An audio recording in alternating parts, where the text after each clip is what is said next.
Hi friends, எல்லோரும் எப்படி இருக்கீங்க? நல்லா இருக்கீங்க? நான் நல்லா இருக்கேன். அப்புறம் இன்றைக்கி என்ன பண்ண போகிறேன்னா, இன்றைக்கி தண்ணி மோர் குழம்பு தாளிப்பு. சரிங்களா? தண்ணி மோர் குழம்பு தாளித்து எப்படி வைக்கிறதுன்னு. அதுக்கு நம்ம அரிசி பருப்புன்னு அரைச்சி இல்லாமல் சும்மா நம்ம சாதத்துக்கு மோர் ஊற்றி ஒரு கெஸ்ட்டு வந்தாங்கன்னா அவங்களுக்கு டக்குன்னு ஒரு வெறும் மோராக கொடுக்குறதுக்கு தாளிப்பு வச்சு சைடில் சாப்பிடுவோம். பார்த்திங்களா? அந்த மாதிரி இல்லை தனியாக சாப்பிட்டு ஒரு பொரியல் வச்சு சாப்பிட்டுக்கலாம். அதுக்கு நான் எப்படி பண்ணுறேன்னு பாருங்கள். பார்க்க நிறைய பொருள் இந்த மாதிரி இருக்கும். பண்ணினீங்கன்னா ஈஸி வேலை. ஓகேங்களா? அதுக்கு என்னெல்லாம் எடுத்துருக்கேன்னு பாருங்கள். இதுக்கு ஒரு கப்பு தயிர் எடுத்துருக்கேன். இதுக்கு தயிர் பார்த்திங்கன்னா 400 தயிர் இருக்கும். அதுக்கு 2 கிளாஸ் தயிர் ஊற்றி வச்சுருக்கேன். இதுக்கு எப்படி தண்ணி சேர்த்து எப்படி அடித்து தாளிக்கிறேன் அப்படிங்கிறத நான் உங்களுக்கு சொல்கிறேன். சரிங்களா? அதுக்கு தாளிக்க எண்ணெய், அப்புறம் கடுகு, கொஞ்சமாக பாருங்கள், கொஞ்சம் ஒரு அரை டீஸ்பூன் சீரகம், அப்புறம் பெருங்காயம் கொஞ்சம் போடணும். அப்புறம் அதுக்கு கருவேப்பிலை, பச்சை மிளகாய், ஒரு 2-3 பச்சை மிளகாய் கீறி வச்சுக்கோங்க. அப்புறம் கொத்தமல்லி தழை, அப்புறம் இஞ்சி பூண்டு தான் இதுக்கு மெயினாக. இஞ்சி கொஞ்சம் ஜாஸ்தியாகவும் பூண்டு கொஞ்சம் 2 பூண்டு எடுத்து தோலோடு அப்படி நச்சு அப்படி வச்சுக்கோங்க. அப்புறம் இப்படி ஒரு துண்டு இஞ்சும் தட்டி வச்சுக்கோங்க. வச்சுக்கிட்டு இப்போ மோரை நம்ம அடிச்சுட்டு எப்படி தாளிக்கிறேங்கிறத பார்ப்போம். ஈஸி வேலை. நான் சொல்கிறது தான் பெருசாக இருக்கும், செய்கிறது ரொம்ப ஈஸி. ஓகேங்களா?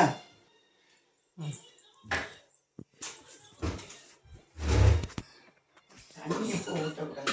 தயிர் அடிச்சுட்டு தண்ணியை குறைவு சேர்க்கணும்னு சொல்லுவோம்.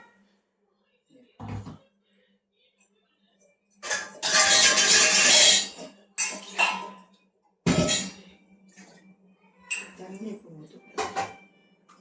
சட்டியில் ஊற்றிட்டுனா இருக்கும்.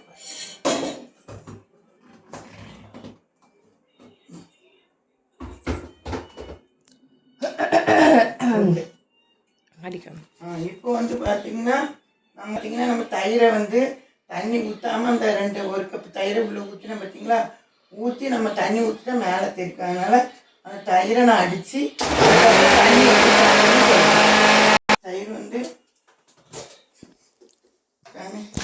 தயிர் பார்த்தீங்களா இந்த மாதிரி இருக்கும். இப்போ நம்ம தண்ணி ஊற்றிருந்தோம்னா நம்மளுக்கு இந்த தயிரை நம்ம எடுத்துட்டு அப்புறம் இப்படி ஒரு பாத்திரத்தில் எவ்வளோ தண்ணி சேர்க்கணும் வச்சுக்கோங்க. இது ஒரு 1/2 லிட்டர் தயிர்னே வச்சுக்கோங்களேன். வச்சுருந்தீங்கன்னா அதை அடிச்சுட்டு இப்படி ஊற்றி நல்லா பாருங்கள், பிரி இல்லாமல் போயிடும்.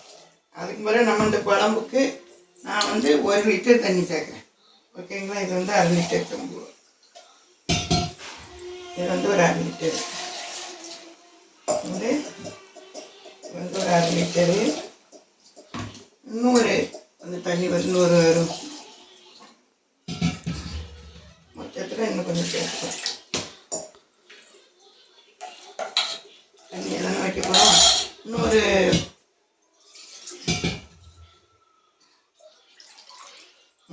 ஒரு செம்பு சேர்த்துக்கலாம். சேர்த்து இதுக்கு மொத்தத்தில் ஒரு பெரிய 1 லிட்டர் தண்ணி சேர்த்துக்கலாம். இந்த குழம்புக்கு அவ்வளோ போதும் நமக்கு. ஓகேங்களா? இன்னும் இதை நம்ம பாருங்கள், இந்த மாதிரி இதை எப்படி வச்சுக்கணும்.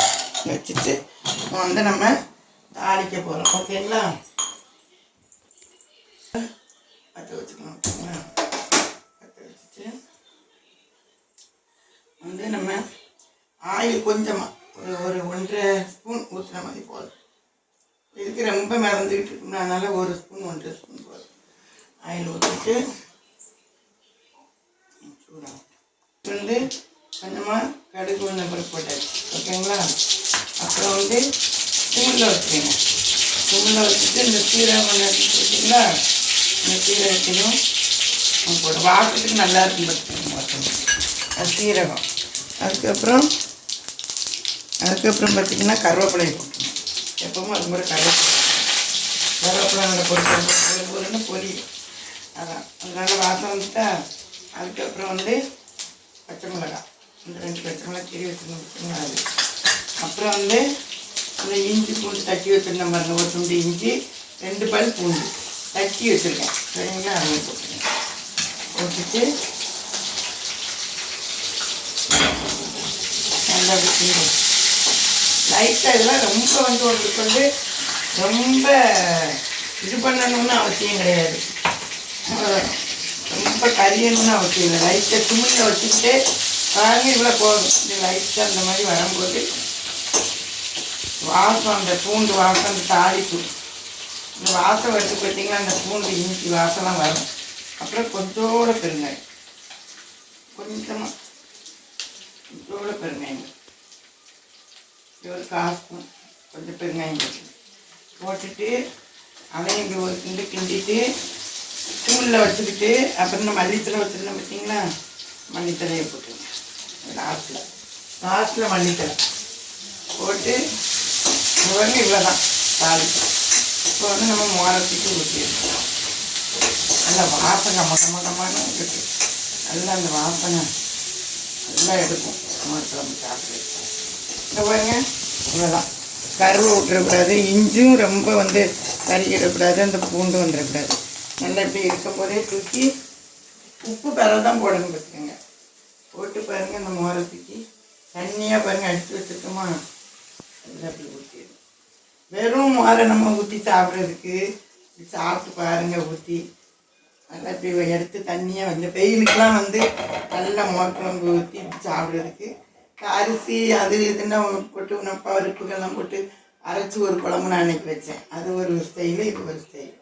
போட்டு சூடு இப்படி ஊற்றிருக்கோமா, அவ்வளோதான். லைட்டாக இப்படி போட்டு இப்போ வந்து உப்பு இதுக்கு தேவைக்கு நான் வந்து இதுக்கு வந்து ஒரு ஸ்பூன் போல் போடுறேன். கொதிக்க விட்டுறக்கூடாது, ரொம்ப சூடும் வேண்டாம். இப்படி கொஞ்சம் உப்பு, சரிங்களா? லைட்டாக உப்பு, அவ்வளோதான். போட்டு லைட்டாக உப்பு போட்டோமா, போட்டு லைட்டாக கிண்டிட்டு இந்த சூடே போதுமானது இதுக்கு, அவ்வளோதான். கொதிக்க விட்டுறாதீங்க. லைட்டாக அந்த நம்ம சட்டியில் ஒரு சூடு இருந்திருக்கும் பார்த்தீங்களா, பொரிக்காஞ்சட்டியில், அந்த சூடு 2 கலக்கிட்டு மேலே பாருங்கள் எப்படி இருக்குன்ட்டு உப்புலாம் பார்த்துக்கலாம் லைட்டாக. ஓகே, இப்போ வந்து நம்ம உப்பு பார்த்துக்கலாம். உப்பு வந்து கொஞ்சம் லைட்டாக போடணும். ரொம்ப இதுக்கு உப்பு இருக்கணும்னு அவசியம் இல்லை. பார்த்துக்க, நம்ம சாதத்தில் லைட்டாக ஊற்றி சாப்பிட தானே அதில் போட்டுக்கணும். நம்ம இந்த மாதிரி போட்டு இவ்வளோ சூடு தான் போட்டு அப்படி இதிலே வச்சு லைட்டு சூடுலேயே இப்படி வச்சுட்டு பாருங்கள். இப்போ காப்பி மோர் பாருங்கள், அப்படி நல்லா இருந்தா நீர் மோர். நம்ம இப்படி வச்சு இதை வந்து சாதத்தில் தினமும் ஊற்றி வச்சுக்கிட்டு சாப்பிட்லாம். ஒரு கிளாஸு குடிக்கணுன்னா குடிக்கலாம். இந்த வெயிலுக்கு நமக்கு வந்து வெறும் மோரை சும்மா போட்டுங்கிறதுக்கு இந்த மாதிரி தண்ணி மோர் நான் பொருள் வச்ச மாதிரியே நீங்கள் எடுத்து வச்சு சாப்பிட்டு பாருங்க. அவ்வளோ ஹைலைட்டாக இருந்து பார்த்துக்கோங்க. எப்படி ஊற்றி, ஓகேங்களா? ஓகே, மோர் குழம்பு ரெடி ஆகிட்டு. இதான் நம்ம வீட்டு மோர் குழம்பு. மோர் தண்ணி மோர் தாளித்த மோர் குழம்பு. ஓகேங்களா? இது மாதிரி நீங்களும் வச்சு பார்த்துட்டு எப்படி இருக்குன்னு சொல்லுங்கள். உப்பு எல்லாம் கரெக்டாக இருக்குது. அப்புறம் கண்டிப்பாக நீங்கள் ஒரு நாள் இதே மாதிரி வெயில்களுக்கு அடிக்கடி தயிர் இருந்தால் நான் சொன்ன மாதிரியே மிக்சியில் எவ்வளோ உங்களுக்கு வேணுமோ அதுக்கு தக்க எடுத்து ஒரு ஓட்டிட்டு நல்லா மிக்சியில் சுற்ற விட்டுட்டு அப்புறம் ஊற்றி தண்ணி சேர்த்து நல்லா தாளித்து வச்சுக்கோங்க. நான் சொன்ன பொருள் போட்டு தாளிங்க, கரெக்டாக இருக்கும். ஓகேங்களா? ரொம்ப சூப்பராக இருக்கும். அப்புறம் வந்து என் சேனலுக்கு ஷேர் பண்ணுங்கள். நான் சொல்கிறது தான். லைக் பண்ணுங்கள், சப்ஸ்கிரைப் பண்ணுங்கள். சப்ஸ்கிரைப் நிறைய வரட்டும். ஓகேங்களா? லைக்கும் பண்ணுங்கள். Okay, thank you friends. Okay, by.